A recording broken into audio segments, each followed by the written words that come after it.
estrela caída do céu da terra, e foi-lhe dada a chave do poço do abismo. Ela abriu o poço do abismo e subiu fumaça do poço, como fumaça de grande fornalha.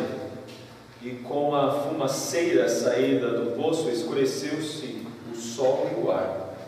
Também da fumaça saíram gafanhotos para a terra, e foi-lhes dado o poder como o que tem os escorpiões da terra.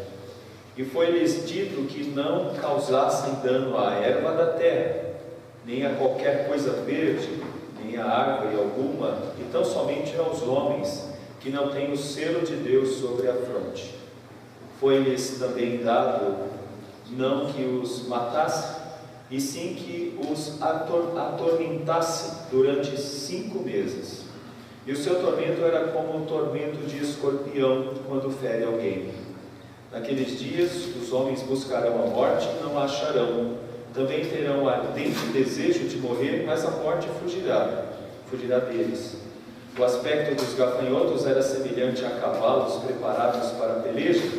Na sua cabeça havia como que coroa parecendo de ouro, e o seu rosto era como o rosto de homem. Tinha também cabelos como cabelos de mulher, e seus dentes como dentes de leão. Tinham couraças como couraças de ferro, e o barulho que as suas asas faziam era como o barulho de carros de muitos cavalos quando correm a peleja. Tinham ainda cauda como escorpião e ferrão. Na cauda tinham poder para causar dano aos homens por 5 meses.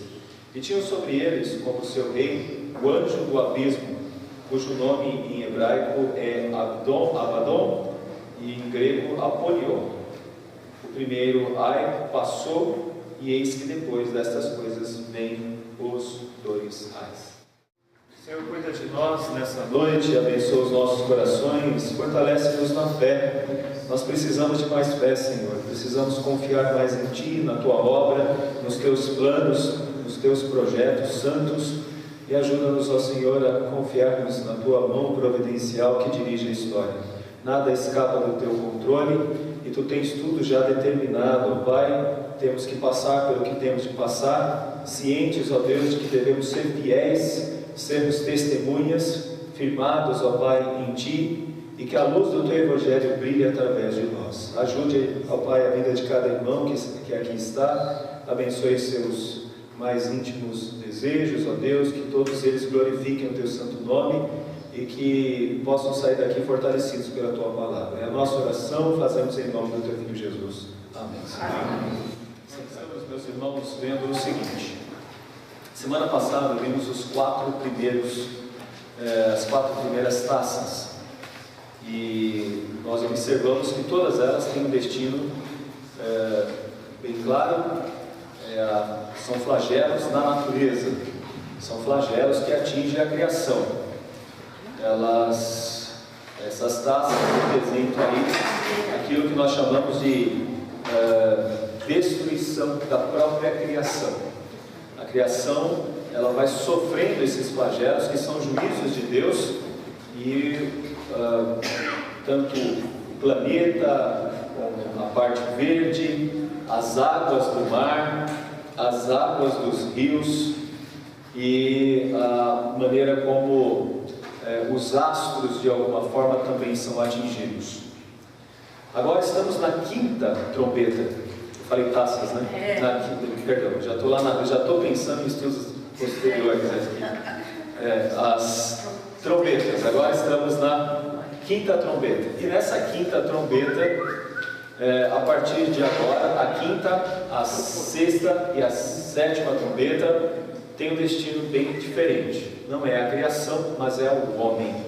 Agora está atingindo o homem. E especificamente todos, é claro, mas especificamente o homem que não tem Cristo. Então, o que está por vir agora, para os próximos momentos, tem um direcionamento. O direcionamento é o homem. Este homem que vive neste mundo e que, na sua grande maioria, se mantém rebelde. aqueles que se mantêm são duros com relação à sua fé. Volta os seus olhos aí para o capítulo 9, verso 20. Veja só: alguns sofrerão estes flagelos e morrerão.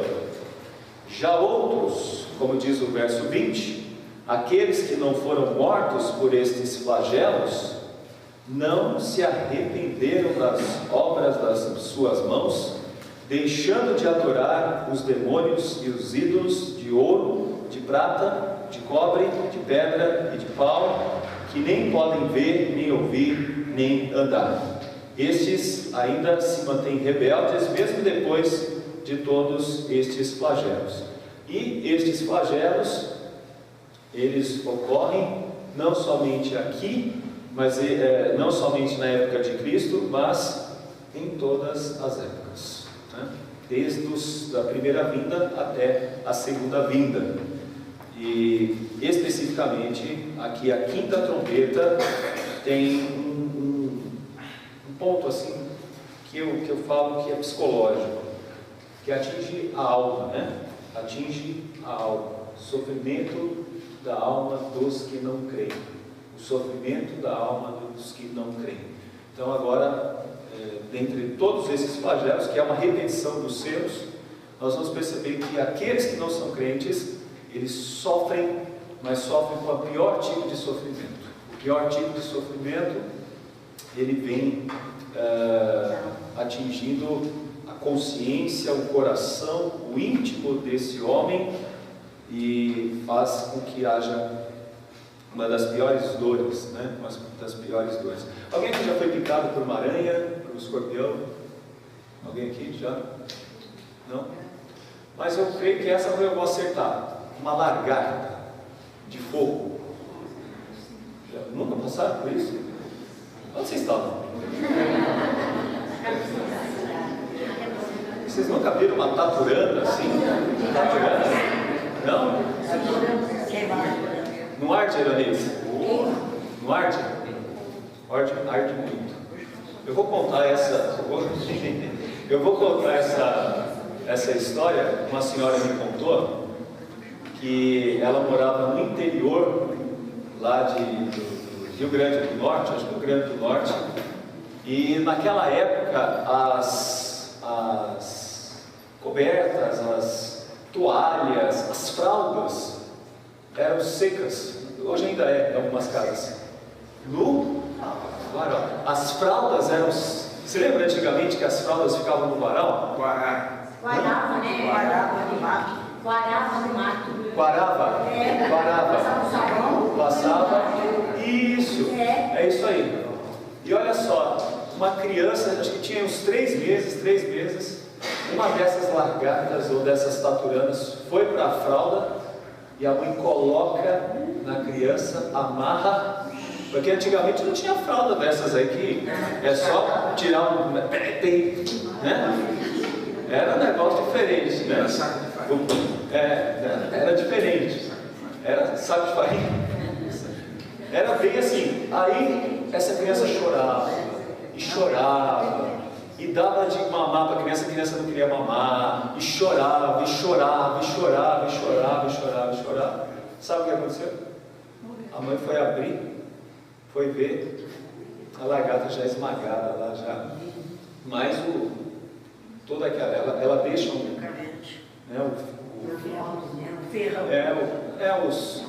são aquelas, vou saber o nome daquilo agora? Tentáculos. Aquilo ali queima. Eu não sei se vocês já passaram por isso, mas eu já passei por isso. É uma dor terrível. É uma dor que queima, é uma dor que é angustiante. É uma dor, a gente poderia talvez traduzir essa dor como angustiante, né? Angustiante. Eu falo que tem algumas dores que são assim, são bem diferentes, né? De outras, né? Diferentes de outras. Muitas vezes, por exemplo, você faz uma cirurgia, a pessoa fala, nem doeu. Mas tem outras pessoas que passam por a cirurgia e falam, nossa, depois que passou a anestesia, a dor foi terrível, que dor, que coisa horrível que eu passei. É esse tipo de flagelo que está acontecendo agora no quinto selo. É uma dor terrível, é uma dor angustiante. E eu quero que vocês entendam como que que é essa dor? Onde que as pessoas encontram e tentam uma solução? Por exemplo, quando tem uma dor como essa, eu falo que é muitas vezes igual aquela dor de queimar mesmo, da queimadura. Você lembra que antigamente a pessoa falava assim, nossa, queimou, o que faz? Passa pasta. Aí eu passava a pasta, mas dava um alívio na hora, não dava? Porque refresca, mas depois a reação é terrível, é bem complicado.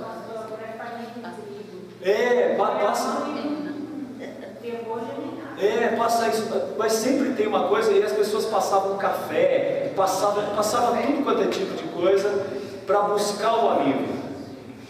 Esse tipo de dor que a gente está vendo aqui é a dor da alma. E a dor da alma ela é terrível, porque você tenta buscar a resposta e não consegue. Eu vou dar uma dica para vocês de que tipo de dor é essa que nós estamos falando dessa trombeta. Vamos imaginar, por exemplo, artistas famosos que têm de tudo, mas você percebe que a pessoa não é feliz. Percebe que a pessoa não é feliz? E muito, a gente percebe que elas se drogam. Essas pessoas se drogam. Por que a pessoa se droga? Ela está buscando a droga para aliviar uma dor que ela está sentindo. Ela está buscando droga para se aliviar. Um dos grandes esportistas do mundo, o Tiger Woods, que era um dos campeões, um dos maiores campeões de golfe, ele só se aliviava dessa dor com sexo. Tentando uma resposta, uma solução por alguma coisa que venha dar sentido para a vida.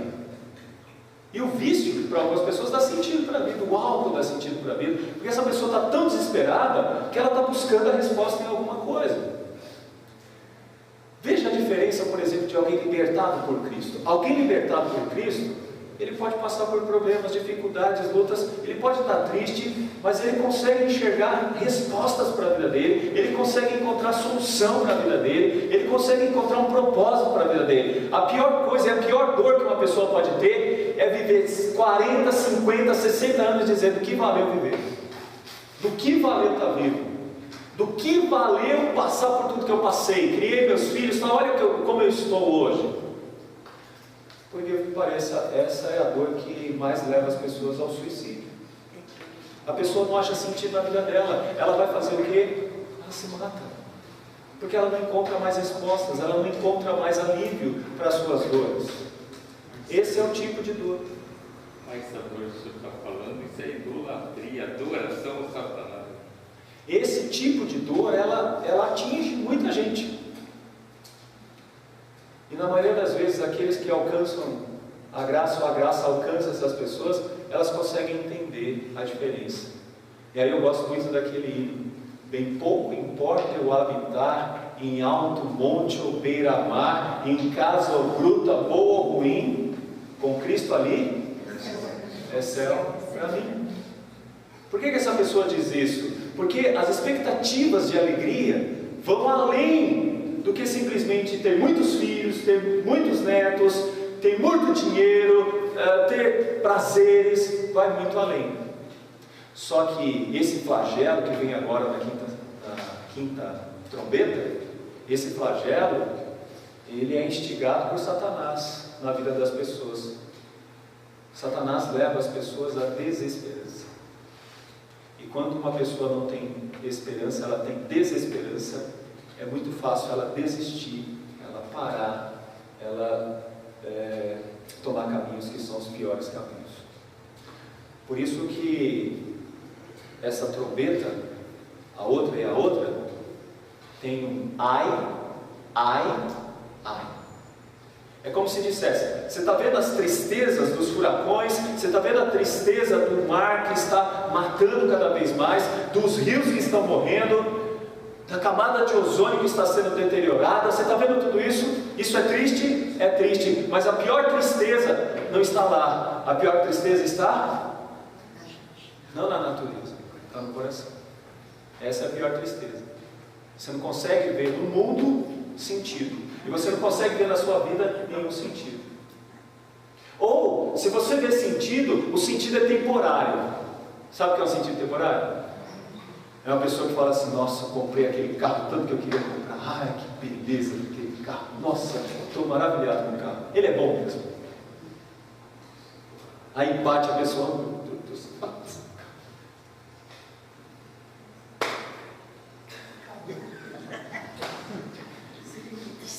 Perdeu a originalidade. Fica triste, abatido, tal, né? Tem um filho. Aí ele começa a ter aquelas asinhas para casar. Aí a mãe fica, vai casar, tá cedo, 38 anos, tá cedo. Não, você tem que perder essa noção de que você é dono das coisas, que o prazer da sua vida está nas pessoas, que o prazer da sua vida está no ter coisas, né? A noção de alegria nesse mundo é uma das coisas mais tristes que a gente vê. Mas Satanás apresenta isso para as pessoas. Satanás apresenta prazeres, riquezas, vícios, coloca as pessoas diante disso, e aqueles que não têm Cristo, eles seguem Satanás nesse sentido. Eles aproveitam isso e vivem esse mundo como se esse mundo fosse o lugar, quando ele não é. Essa trombeta, ela começa realmente no verso 13 do capítulo 8.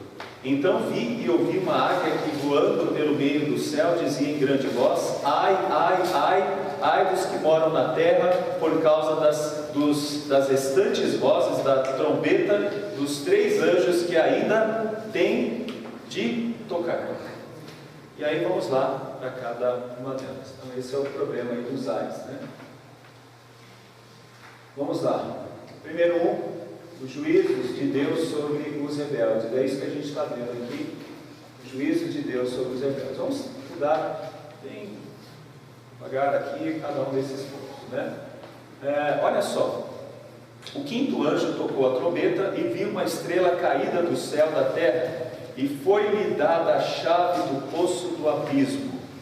Ele abriu o poço do abismo e subiu fumaça do poço, como fumaça de grande fornalha, e com a fumaceira saída do poço escureceu-se o sol e o ar. Isso aqui não é literal, por favor. Cadê o Pedro? Pedro veio hoje? Pedro não veio hoje, coitado. O Pedro não é literal. Isso aqui não é literalidade. O que o texto está mostrando é o seguinte: que Deus permitiu que o inimigo das nossas vidas pudesse agir até um certo limite, ele pudesse agir levando trevas para esse mundo.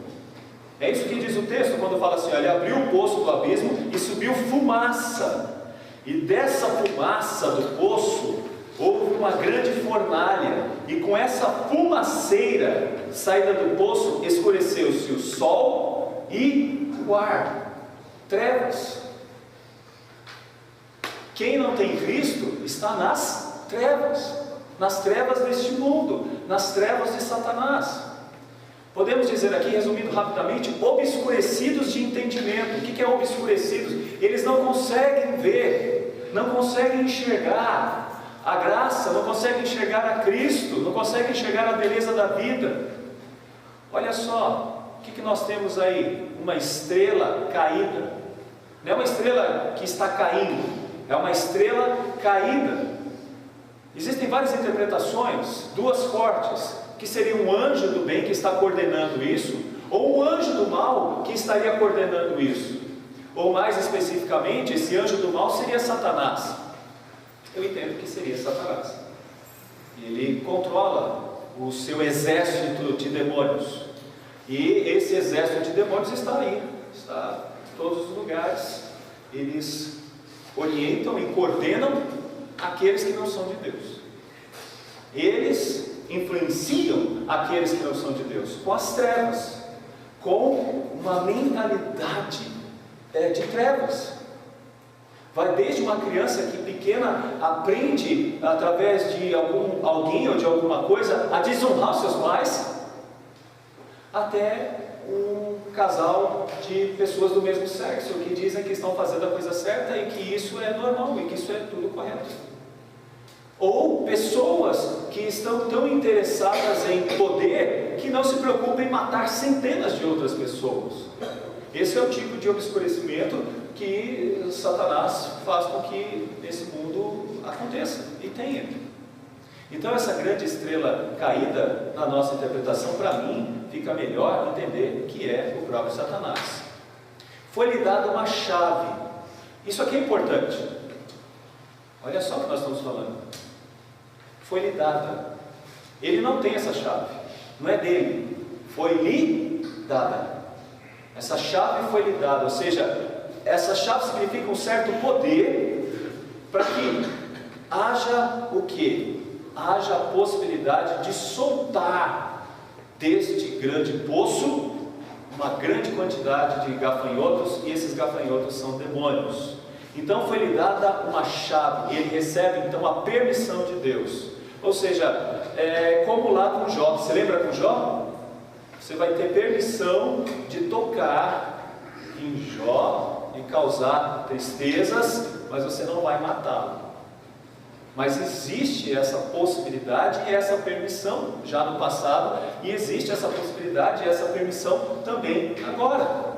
Olha só, quem tem o poder, que controla todas as coisas, é aquele que tem toda a autoridade, que abre os selos, que desenrola o livro, e ele tem a autoridade de deixar Satanás agir.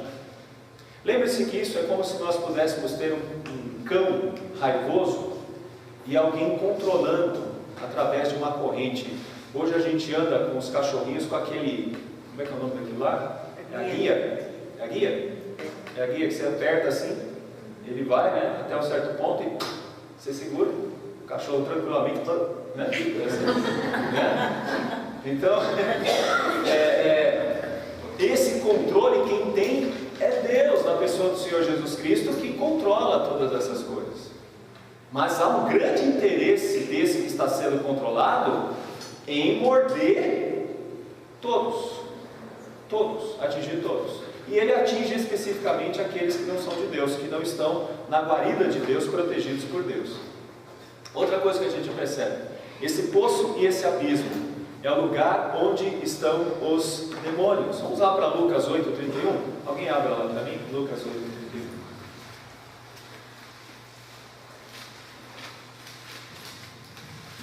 Lucas 8:31. Rogava-lhe que não os mandasse sair do abismo. Ok. Como que é? Volta aí, repete de novo. Rogava-lhe que não os mandasse sair para o abismo. Quem são esses que estão rogando? Olha aí, os demônios rogando, hein? Rogando o quê? Para não ir para o abismo. Estão rogando para quem? Para Jesus. Para não ir para o abismo. Esse é o abismo onde eles estão. Alguns interpretam que depois que Jesus Cristo morreu e ressuscitou, houve a grande derrota de Satanás e todos os demônios vieram para este abismo.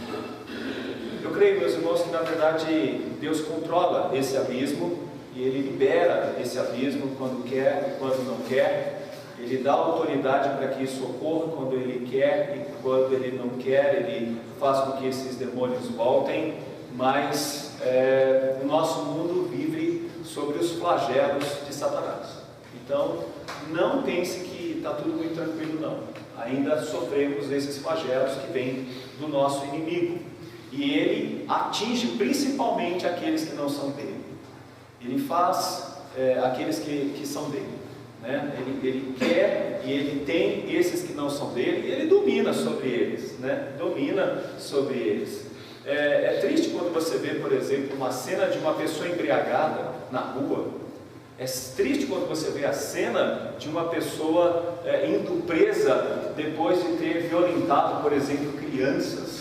É triste ver essas coisas, mas esse é o poder de Satanás que cega o entendimento das pessoas para fazer tantas maldades como a gente tem visto. Então, nós podemos dizer que existe um grupo que sai desse abismo pela autorização de Deus. Esse é o flagelo, que atinge o homem especificamente. O poço do abismo, lugar onde estão esses demônios. né? É um lugar, a repetir, lugar onde estão esses demônios. A fumaça de grande fornalha significa as obras do diabo são uma punição para os homens, né? Essa fumaça que cega e que faz as pessoas viverem nas trevas é a punição para os homens. Quando que essa fumaça se dissipa? Quando nós temos a luz da igreja. Como que a igreja é vista em Apocalipse mesmo? Sol. Uma mulher vestida de sol. Como? Uma mulher vestida de sol. Não. Vencendo para vencer. Como a igreja é vista? Luz e sal. Luz. Luz. Se lembra? Os 7 candeeiros, que são as 7 igrejas. 7 candeeiros que são as 7 igrejas. Por quê? Porque é luz. É luz. Se nós tivéssemos aqui tudo apagado e tivéssemos uma vela, todos olhariam para essa luz para ter um ponto de referência para poder saber onde estão. A igreja é esse ponto de referência no meio das trevas deste mundo, e essas trevas são do inimigo, são de Satanás. A igreja é que faz a diferença nesse mundo como luz, e ela brilha para que o mundo seja diferente. Quando você está lá no mundo fazendo o seu papel de crente, é uma luz brilhando no meio das trevas. É densa a treva, e precisa ter luz, porque senão as pessoas se perdem. Aqui, meus irmãos, a gente percebe qual é o castigo dos homens. O castigo dos homens é que Deus deixa esses homens à mercê das trevas de Satanás. Então, é isso que acontece. Ai, esse é o primeiro ai. O primeiro ai é que essas pessoas estão diante daquele que tem todo o interesse em querer o mal dessas pessoas. Olha só o que diz o texto: escureceu-se a situação dos que não estão em Cristo, eles estão em densas trevas. Significa cegueira moral e espiritual. Não é uma cegueira do tipo cegos de vista, mas é uma cegueira moral e espiritual. Cegueira moral e espiritual. Gente, deixa eu dizer uma coisa para vocês. Eu já vi pessoas dizendo o seguinte: olha, reverendo, esse negócio aí de que não pode se relacionar com parente, isso aí é interesses, viu? Tinha interesses políticos, econômicos na história aí, né? E eu não teria problema se a minha irmã quisesse ter um relacionamento comigo, não. De onde vem esse tipo de pensamento? De onde vem? Mas aí vocês falam: pastor, isso é um absurdo. Um absurdo? Recentemente uma moça foi aprisionada pelo pai que a estuprava várias e várias vezes, e ela teve 3 filhos, se eu não me engano, do próprio pai. O que é isso? Isso é cegueira. Isso é Satanás colocando o homem no pior estado dele, onde deveria amar, e trata dessa forma. Isso é cegueira, isso são as trevas que nós estamos vendo aqui. Esse é o ai que a gente está vendo. Ai, ai, ai. E olha para esse mundo e você vai perceber isso. Quando você pega, por exemplo, um programa à tarde e ouve aquelas notícias lá, você fala: esse mundo está todo perdido. Não, esse mundo está nas trevas. Esse mundo não tem Cristo, esse mundo não tem Evangelho, e é por isso que as pessoas vivem daquele jeito. É triste a gente dizer, mas esse é o contexto do mundo que a gente vive. É um contexto triste, que a gente lamenta, mas esse é o contexto que a gente vê. E por quê? Estão nas trevas. E essa cegueira é moral e espiritual. Moral e espiritual. Vamos pegar uma coisa? Você vê um templo na Índia em que as crianças estão morrendo de fome, mas os ratos comem do bom e do melhor, porque os ratos é a encarnação de uma princesa que viveu há muitos e muitos séculos atrás. Macaco? O que é isso? As crianças morrem de fome, mas os animais passam muito bem. A que ponto chega? É uma cegueira. E essa cegueira vai tomando conta, e as pessoas vão vivendo isso nas trevas. Somente quando o Evangelho chega, aí o Evangelho que vence para vencer, quando o Evangelho chega, ele tira as pessoas das trevas. Mas esse é o ai que as pessoas estão vivendo. Esse é o ai que as pessoas estão vivendo, da cegueira. Olha só o verso 3. Também da fumaça saíram gafanhotos para a terra, e foi-lhes dado poder como quem tem os escorpiões da terra. E foi-lhes dito que não causassem dano à erva da terra, nem a qualquer coisa verde, nem a árvore alguma, então somente aos homens que não têm o selo de Deus sobre a fronte.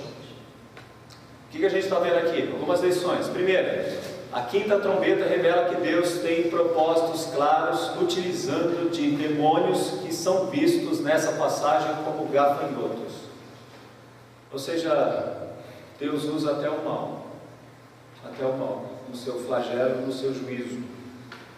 Eles levam flagelos aos homens que não são crentes.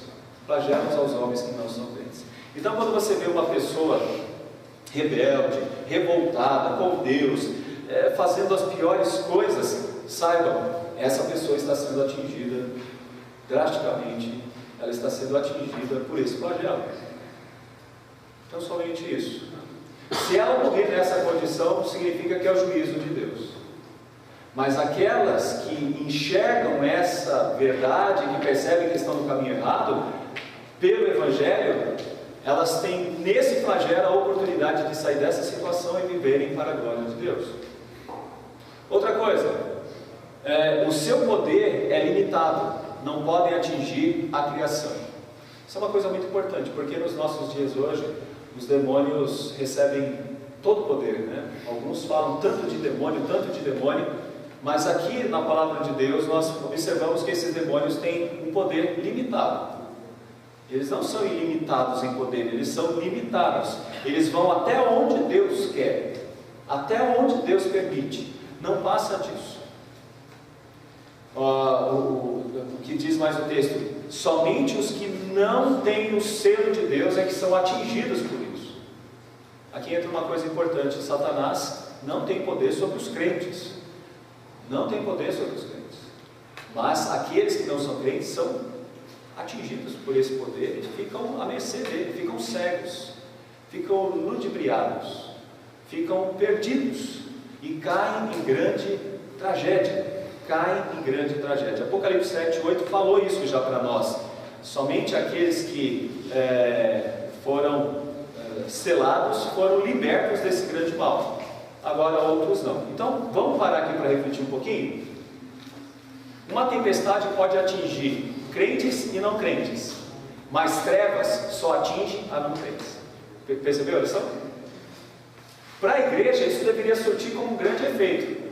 Olha, eu posso até perder uma vista, eu posso até perder minha casa, eu posso até perder dinheiro, mas eu não perco a minha salvação. Aí você tem que dizer amém, porque é isso mesmo.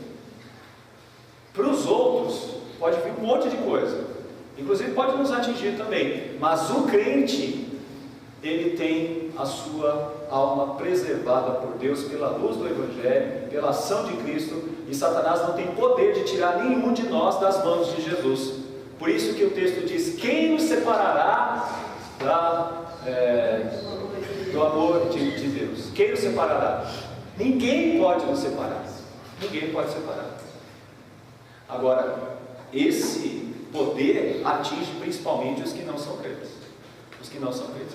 Quando que alguém que não é, vamos dizer assim, alguém que está sofrendo isso, percebe que está sofrendo isso? Quando o Evangelho atinge a vida dele. Quando o Evangelho atinge a vida dele. É típico alguém dizer assim: pastor, antes de servir a Cristo, eu era o mais desonesto lá na minha família. Antes de servir a Cristo, olha, a minha vida não foi boa. Eu vejo isso muitas vezes. Uma mãe que não teve a oportunidade de servir a Cristo, de viver o Evangelho, ensinando a filha, dizendo assim: filha, não faça o que eu fiz, mas eu fiz aquilo porque eu não tinha a luz do Evangelho. Já uma filha diz, pode dizer: mãe, eu tenho agora o seu exemplo e eu vou seguir o seu exemplo agora, em termos de obedecer à palavra de Deus e não mais andar nas trevas. É o que a gente vê de diferente na ação do Evangelho na vida de um crente. Outra coisa que a gente precisa entender também são outras lições. Quinto versículo: foi-lhes dado não que os matasse, e sim que os, olha aí, atormentasse durante 5 meses. E o seu tormento era como o tormento de escorpião quando fere alguém. 5 meses parece que é o tempo em que a larva do gafanhoto se desenvolve, fica forte, come tudo, destrói tudo e depois morre. Essa linguagem é para mostrar para a gente que isso não vai ser sempre assim, vai ter um momento que vai acabar. Então a missão desses demônios não é matar, e sim atormentar, com filosofias, com medos, com falsas ideias. Essa é a ideia. Vou pegar de novo aqui o Mandruvá. Já mudei o nome agora, né? Como que é? Eu falei primeiro a gata, depois Taturana e agora o Mandruvá, né? É engraçado que quando você olha assim, não parece que tem nada, não parece que você olha assim e parece, nossa, por que está ardendo assim? Não estou vendo nada.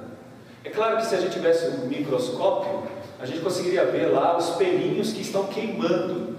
Na verdade, aqueles pelinhos estão levando toxina para as nossas células. Está causando uma reação química ali que está queimando demais, você não consegue ver nada.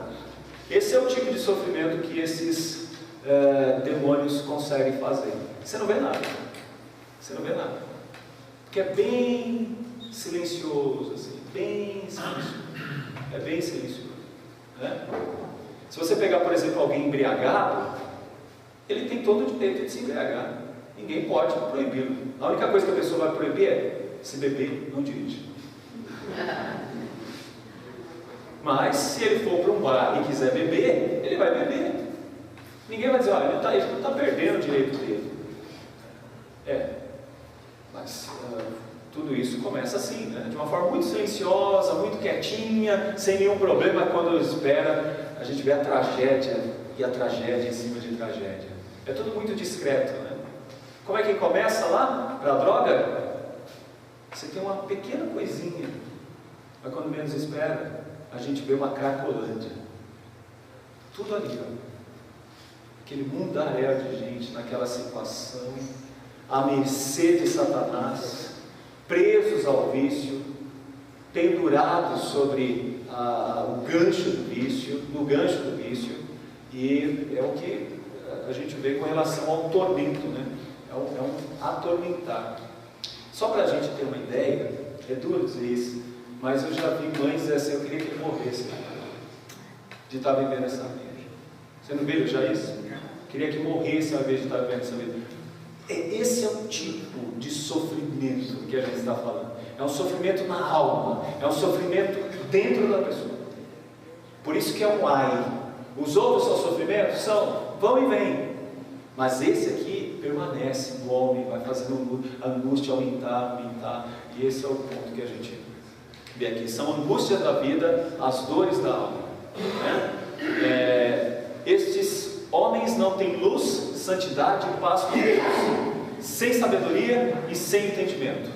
Então, estes homens, o que eles fazem? Eles tentam buscar alguma coisa, mas eles só encontram a morte. E eu creio que essa é a melhor forma de entender esse versículo. Naqueles dias, os homens buscarão a morte e não a acharão. Também terão ardente desejo de morrer, mas a morte fugirá deles. É uma busca por um sentido, e o que eles encontram é só a morte. Buscam por um sentido e encontram só a morte. Não encontre sentido. Você não vai encontrar sentido se você ganhar mais na vida. Você não vai encontrar sentido na sua vida se você conseguir alcançar tudo aquilo que você sonha. Você só pode ter uma vida com sentido se o Evangelho estiver perto de você. Sem isso a vida não tem sentido. Então aqui é bom a gente pensar e fazer o seguinte: a gente está correndo atrás de tanta coisa, mas se alegre com aquilo que já lhe foi dado, que é a salvação. Mas os homens sem Cristo estão flagelados pela angústia de querer encontrar sentido, inclusive na morte, mas não conseguem enxergar nada, não conseguem encontrar sentido. São vazios e ocos por causa do seu sofrimento. Agora, uma série de coisas que também nos fazem entender aqui alguns dos aspectos dessa situação da quinta trombeta, né? Vamos lá para o verso de número 7, verso de número 8. O aspecto dos gafanhotos era semelhante a cavalos preparados para a peleja. Na sua cabeça havia como que coroas parecendo de ouro, e o seu rosto era como o rosto de homem. Tinha também cabelos como cabelos de mulher, e os seus dentes como dentes de leão. Dentes de leão. Primeiro vamos falar de cavalos. Cavalos, no Apocalipse a gente já viu, representa o quê? Poder. É a questão do poder, né? Representa poder. Significa que eles são poderosos, são bem poderosos, né? Vamos tentar mostrar isso de uma maneira silenciosa. Segundo o que dizem, segundo as estatísticas, jovens quando entram na faculdade, boa parte deles se desviam. E as estatísticas são assustadoras. Dizem que boa parte dos crentes, quando começam a fazer faculdade, tem uma propensão a deixar o Evangelho. Começam a faltar, começam a não prestar mais atenção às coisas de Deus, começam a deixar o convívio da igreja e eles vão se distanciando. Alguns cursos, como cursos em arte sociais, na área de ciências, alguns desses cursos fazem com que essas pessoas se esfriem e vão se esfriando, e quando menos espera, essas pessoas deixam de vir à igreja, começam a desanimar e não vir mais na igreja. E vocês podem estar certos de que por trás disso tem alguém lá que está ensinando alguma coisa, que está dizendo o seguinte: olha, essa situação de igreja que vocês estão vendo aí, essa é uma questão de manipulação, vocês estão sendo manipulados, e agora chegou o momento de vocês se libertarem dessa manipulação. Agora os pais de vocês não têm mais autoridade sobre vocês, porque vocês já estão maiores, e vocês podem seguir o rumo que vocês querem. De onde vem essa ideia e vai impregnando e vai mantendo-se forte na mente de uma pessoa? É uma ideologia. E de onde vem essa ideologia? Desse poder. Esse é o poder. O poder não é um poder de armas tão somente, não é um poder assim de força, como se fosse uma coisa assim de, como se diz, já viu aquele negócio de fosse a Guerra nas Estrelas, né? Que você levanta as coisas assim. Não, o poder é intelectual. Essa grande luta que algumas igrejas evangélicas estão tendo aí para expulsar demônios, a todo momento quer expulsar demônios, aquilo é muito pequeno diante do grande poder de Satanás. Satanás atinge as pessoas com um poder mental, uma capacidade de fazer as pessoas deixarem de se perderem a esperança, de serem desesperançosas. É isso que Satanás faz, esse é o poder dele. Faz você perder as esperanças, faz você não encontrar mais sentido nem nas coisas de Deus. É isso que ele faz. Uma outra coisa que a gente vê, esses gafanhotos, que são os demônios, eles têm coroas. Coroas significam vitória, ou seja, eles atuam nos filhos da desobediência, ou seja, eles são eficientes nos filhos da desobediência. Só para vocês terem uma ideia, vamos pegar aqui, todos aqui são evangelizadores, espero que sim. É fácil trazer uma pessoa para a igreja? Não. É fácil evangelizar alguém? Não. Não é? Não é nada fácil. É bem difícil. Se não tiver uma intervenção divina, nunca vai haver conversão. Não é? Anos, não vai haver conversão. É uma coisa demorada, é uma coisa difícil, desgastante. Para você fazer um discipulado, você tem que ter tempo, você precisa utilizar de tempo, você precisa acompanhar essa pessoa, ir e voltar, ter paciência, porque muitas vezes ela vai e fica lá, daí você tem que trazer de volta, mas ela volta de novo para lá, e é difícil você trazer alguém para o Evangelho. Então eu quero que vocês entendam que é porque estamos lidando com poderes gigantescos. E para lidar com poderes gigantescos, você precisa entender que somente uma armadura poderosa como a armadura que a gente vê lá em Efésios capítulo 6. Então esse é o ponto aqui que a gente precisa tanto pensar. Uma outra coisa também, rostos. Tem rostos como de homem. O que significa isso? Demonstra propósito, expressão, inteligência. Essas figuras não são literais, por favor. Essas que a gente viu aqui no 7 e no 8 não são literais. O que João está mostrando para a gente é que estas figuras aqui, demoníacas, elas têm poder e força como a de homens, que conseguem convencer, que conseguem com inteligência alcançar as pessoas e mudar a maneira de pensar das pessoas. É isso que a gente vê nesse poder, nos ferrões, no veneno que é lançado neste mundo. A grande destruição disso.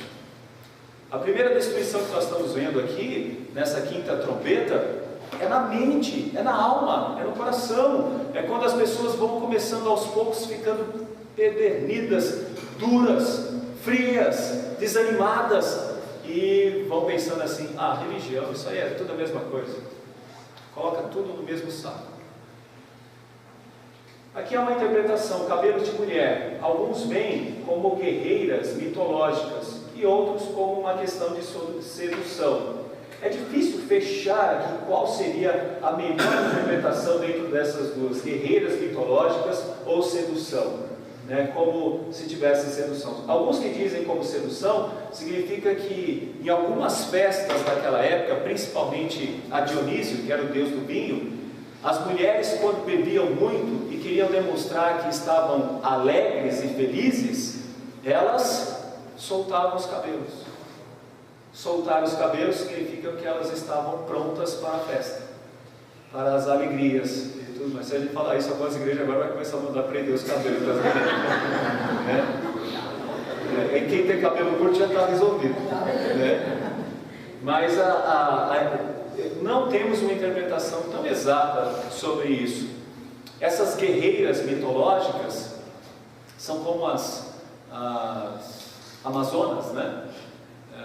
Havia uma ilha chamada Lesbos, onde tinham mulheres guerreiras, e essas mulheres eram difíceis, eram bem complicadas, elas matavam mesmo, elas eram eficientes em matar. Talvez, se for essa a interpretação, significa que esse tipo de ideologia é sedutora, e ela seduz a pessoa e vai deixando a pessoa tão seduzida que ela vai dizer: isso é verdade. Ela se apaixona por essa sedução. E é engraçado porque Satanás é pai da mentira. Não é isso que a gente vê muitas vezes? Muitas vezes a sedução não é mentira, não é? Você olha para o rapaz tentando conquistar, o corpo dele está mais reto, ele está mais, né? Ele não fala assim, ele fala, não é? A moça também, né? A moça, geralmente, né? Ninguém tem bafo, né? A gente fica 3 horas com aquele negócio na boca lá, até chegar o momento a conquista muitas vezes é mentirosa, né? A conquista é mentirosa. É igual você acordar de manhã, né? Com o seu marido, com a sua esposa, aí você vai ver quem ele é, né? Quem ela é. Eu não vou entrar nos detalhes aqui, por favor. Não vou entrar nos detalhes. Mas talvez seja essa aqui a forma de dizer que tem cabelos compridos. Talvez seja essa a forma de uma sedução pela ideologia, ou algo que é sedutor, mas ao mesmo tempo matador, né? Seduz para matar. Os dentes de leão. O que são dentes? Dentes de leão significa que são feras. Leão na Bíblia é como na carta de Pedro, que o leão está como o Satanás está como um leão ao derredor, procurando a quem tragar. E se você perceber qualquer canal que fala sobre esses momentos de ataques de um leão ou de uma fera, geralmente ele está o quê? Já pronto para abocanhar. Então significa que todo o interesse é de morte. Feras prontas para atacar, tem estratégias para atingir as presas, ou seja, é todo um ambiente estratégico. Por isso que essa quinta trombeta é uma trombeta da estratégia de Satanás para seduzir os homens e atingir todos os homens. E vai atingindo todos os homens com essa sedução, né? Esses dentes aí de leão. Mais um pouquinho ainda, estamos aí quase que terminando. Couraças de ferro. O que são couraças de ferro? O 7 e 8. O 7 e 8. Não, o 7 e 8 é esse aqui, ó. Tinha o cabelos, tal. Foi esse aqui, ó. 7 e 8. Coroas, né? Aqui, ó, cavalos, tudo aqui. Então, 9, 10 e 11. Tinham couraças como couraças de ferro. O barulho que as suas asas faziam era como o barulho de carros de muitos cavalos quando correm à peleja. Tinham ainda cauda como escorpiões e ferrão. Da cauda tinham poderes para causar dano aos homens por 5 meses. Tinham sobre eles como seu rei o anjo do abismo, cujo nome era em hebraico Abaddon e em grego Apolion. Então vamos lá. Couraças de ferro, o que significa que eles são poderosos. Couraça de ferro significa que eles são poderosos. E interpretando isso, nós podemos dizer que Satanás é o príncipe deste mundo, e podemos dizer que ele tem poder, que podemos chamar assim, de um poder geopolítico, um poder administrativo. Poder administrativo. É isso mesmo. É na política, onde tem poder, com grandes empresários a que há esse poder, onde há interesses que não são interesses que glorificam a Deus, geralmente há muito poder. As pessoas chamam isso de cartel, chamam isso de, como se diz, o poder... Lobby. É aí que a gente vê, tem um forte poder. Vamos imaginar aqui o seguinte, para ter um programa de TV, na TV, geralmente eles colocam em que horário?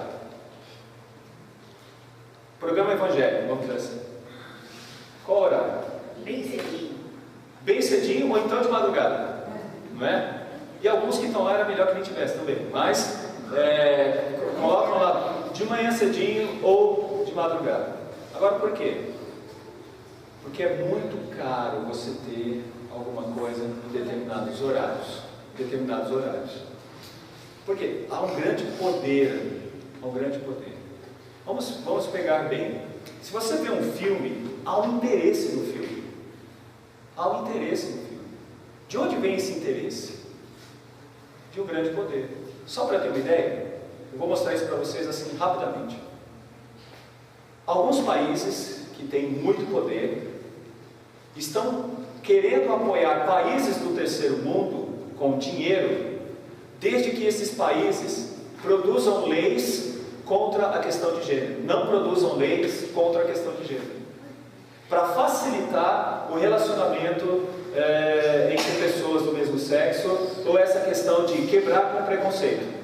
Nós vamos ajudar e apoiar vocês economicamente a partir do momento que vocês votem leis que favoreçam essa ideia de liberdade de expressão, de você não ter problemas com essa questão de gênero.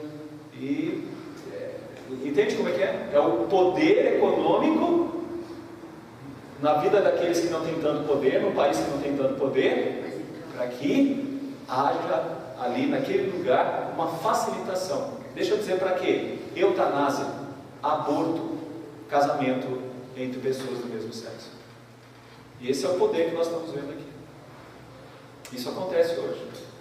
Nós vamos apoiar esse país aqui, esse país da África, esse país da Ásia, nós vamos apoiar, mas desde que vocês pensem em fazer leis desse tipo.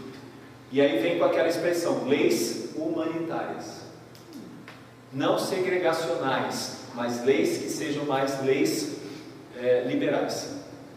Então, esse tipo de poder. Missão: causam pânico, tormentos e pavor.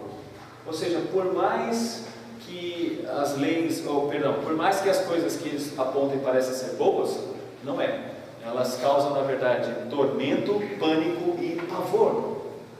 Tormento, pânico e pavor. Né? Vamos explicar isso também de uma outra forma. Né? Vamos pegar algumas pessoas que morreram aí, que nós conhecemos muito bem. Como que morreu o Michael Jackson?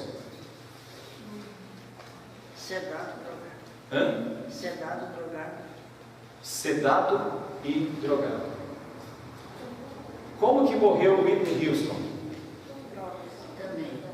Numa banheira. Numa banheira. Certo. Eu só estou pegando algumas figuras, assim, né? Que a gente vai pegando aqui no geral. A gente poderia falar de um monte delas. Mas todas essas pessoas, de alguma maneira, estavam procurando algo que desse segurança. Segurança.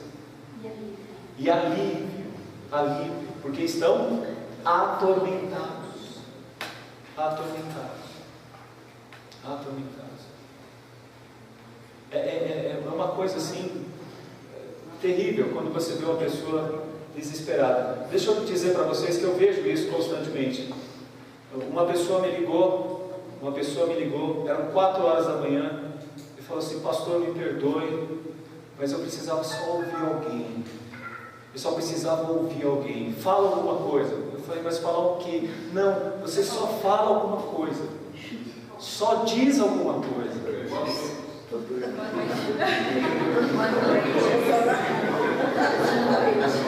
Felipe Martins está aí? Não.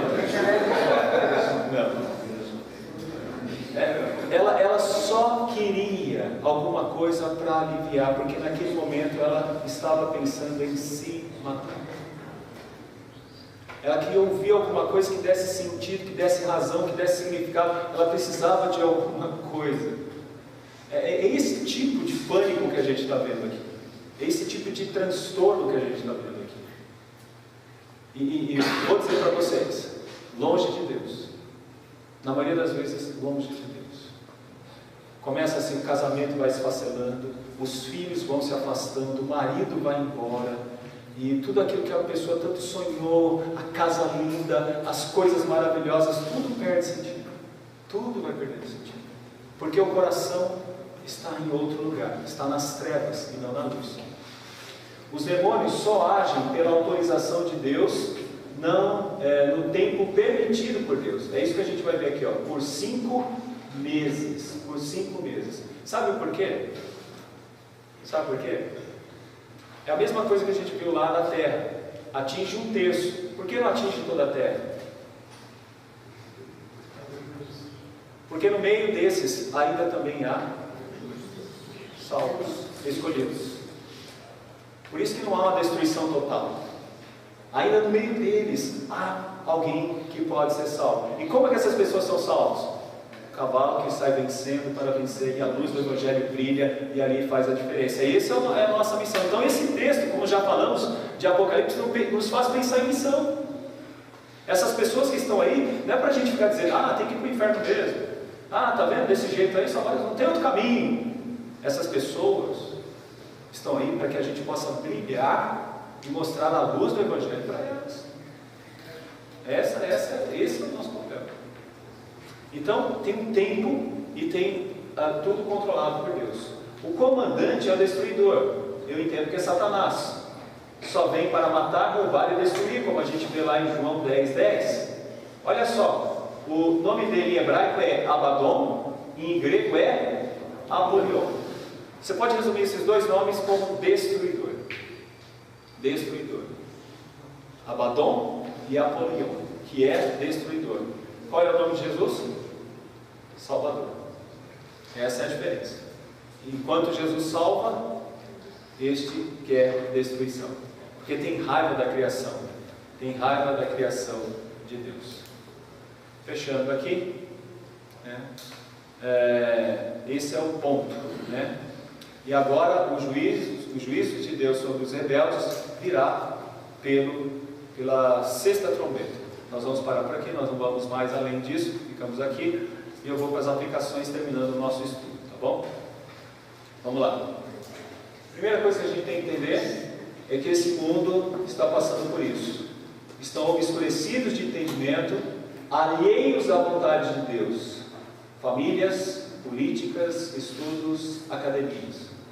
Estava conversando com uma moça, estava conversando acho que era com a Keila no acampamento, e ela estava falando sobre uma série, olha a série, que conta a história de algumas pessoas que são artistas numa família, mas o pai, num determinado momento da série, que conta a vida real deles, ele resolve fazer uma operação e ele se transforma numa mulher. Eu acho que vocês conhecem já. E o pai agora é uma mulher transformada, ou transformado. É difícil saber agora o que é. Mas vocês imaginam o que é isso, né? Pensa pai ou mãe, né? Não sabe o que é. Bom, a gente percebe o que é isso. Política. Uma política onde as pessoas deterioram, roubam, matam, tiram do pobre, exploram.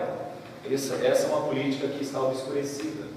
Estudos na academia, muito do que nós estamos ouvindo, que atinge os nossos jovens, eu posso dizer para vocês, é de assustar e de arrepiar os cabelos. De arrepiar os cabelos. Hoje algumas pessoas estão gostando de alguns pastores que parecem ser tão legais, mas os seus estudos estão intimamente atingidos por estudos que são dessa fumaça negra, dessa fumaceira que impede o entendimento das pessoas. As pessoas vão atrás de reconhecimento intelectual e perdem a coisa mais preciosa, que é a valorização do poder de Deus, do próprio poder de Deus. O outro ponto, os tormentos. Por mais que as pessoas tentem encontrar solução para suas vidas, não encontram. Drogas, dinheiro, sexo, poder e até a morte. Nada disso traz alegria para essas pessoas. As pessoas estão desanimadas, estão cabisbaixas, atingidas, vazias, tristes, decepcionadas. Por isso que esta quinta trombeta é terrível, porque ela demonstra a tristeza do mundo. O quanto é triste alguém que, para se alegrar um pouquinho, precisa de drogas. O quanto é triste a vida de alguém que diz assim: eu tenho que aproveitar muito a vida. Você vê? Eu tenho que aproveitar muito a vida. Não é? Eu tenho que viver muito bem minha vida. O tempo está passando rápido. Esse é um tipo de obscurecimento, e as pessoas estão nesse obscurecimento. E esse é o ai. Por quê?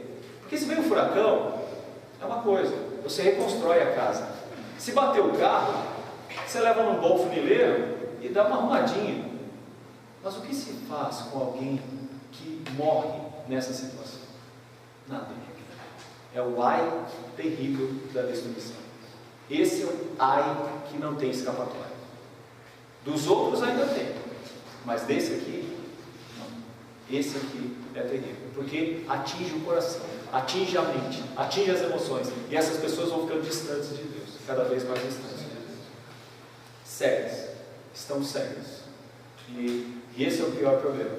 Elas pensam que enxergam, elas pensam que estão enxergando.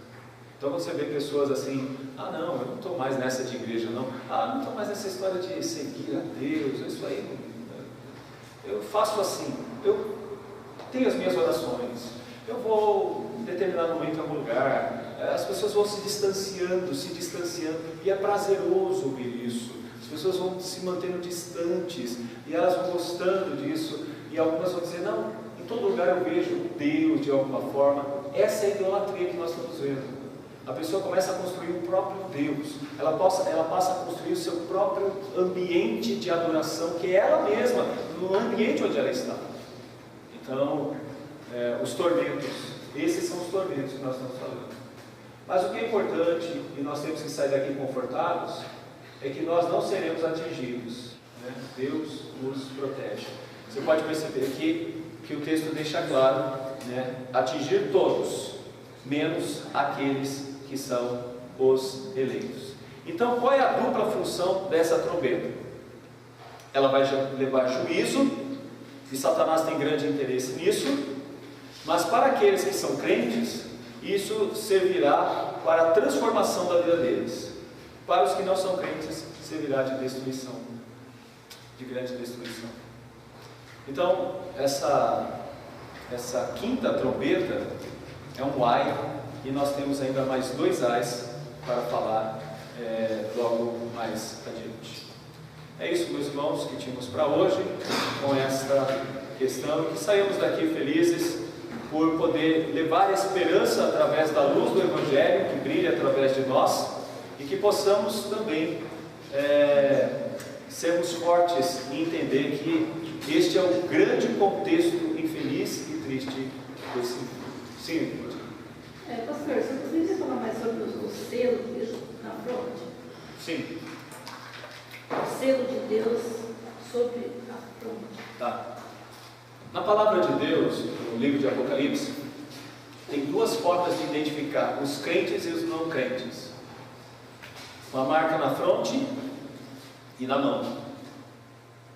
Fronte e mão. O que significa aqui? A maneira como você pensa. E aqui a maneira como você age. Age. Como que nós reconhecemos os crentes? Pela maneira como eles vivem. Num momento de tentação, eles lutam contra a tentação. Não quer dizer que eles não sejam até atingidos, podem até ser atingidos, mas eles lutam contra a tentação. Agora, o não crente, a marca aqui e na mão também. Pela maneira como eles vivem, você sabe o que pensam.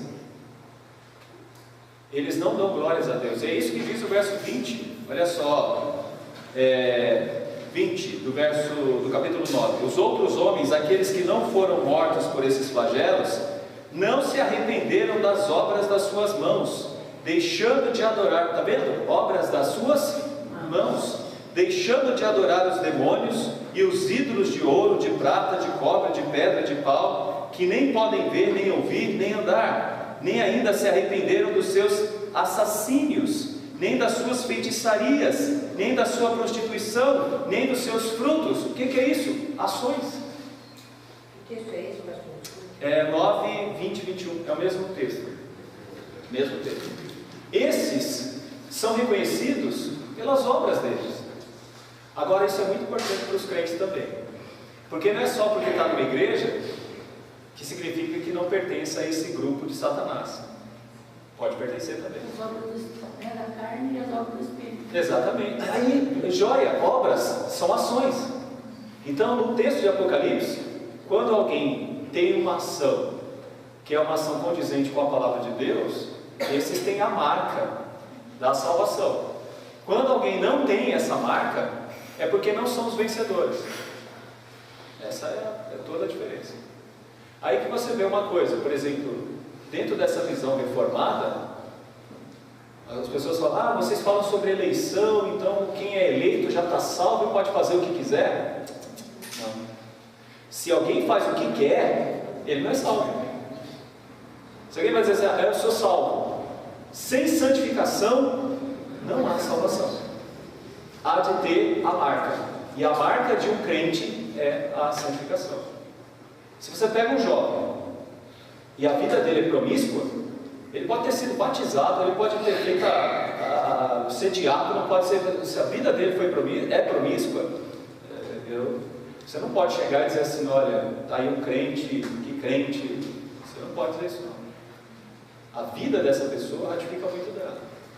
É claro que entre a morte, o momento de morte, pode acontecer muita coisa, né? Geralmente é assim, aqueles que não vêm pelo amor, vêm pela dor, e é nesse momento que a pessoa percebe isso. O texto ainda vai dar margem para falar isso, porque nesse primeiro momento atinge a mente, atinge a alma.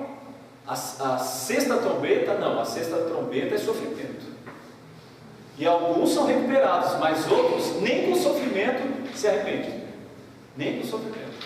É isso mesmo, tem uns que ainda mesmo sofrendo vão dizer assim, se Deus aí, se existe Deus, por que Ele deixa a gente passar por isso? Da culpa a Deus. Ainda culpa a Deus. Essa é a diferença. Alguma outra pergunta? Não? Percebam, 3 A's. Coisa, é como se dissesse, estava ruim, agora pode piorar muito mais. Mas para os crentes, isso é muito bom e agradável para a gente assim, sair daqui confortados. Se você está firme nos caminhos do Senhor e sua fé tem aumentado cada vez mais, é porque Deus tem te preservado e te sustentado. Saiba disso. É Deus quem está trazendo você aqui, é Deus quem está te renovando as forças e te fortalecendo para que você não caia nessa grande tristeza dos tormentos desse flagelo da quinta trombeta. Oi. Qual seria, por exemplo, o paralelo do faraó do Egito para com esse?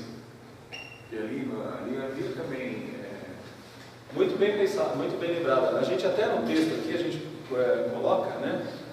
Por exemplo, Êxodo 10, 4 a 15, é a praga dos gafanhotos. Então esse texto tem toda uma ligação com o contexto das pragas do Egito. Aqui a gente está vendo o seguinte: água em sangue. Água em sangue, tudo, você vê tudo isso. Só que o que acontece? Aquilo era um sinal do poder de Deus. Era um sinal do poder de Deus. Se as pessoas enxergassem isso dessa forma, poderiam se arrepender. Só vão se arrepender? Não. Só vai se arrepender quem for atingido pela palavra de Deus. Só quem vai ser atingido pela palavra de Deus, pelo Evangelho. Então, a pregação do Evangelho é um flagelo também, porque a pessoa se torna culpada por não ouvir o Evangelho. E para os crentes, esses sinais são sinais da ação de Deus.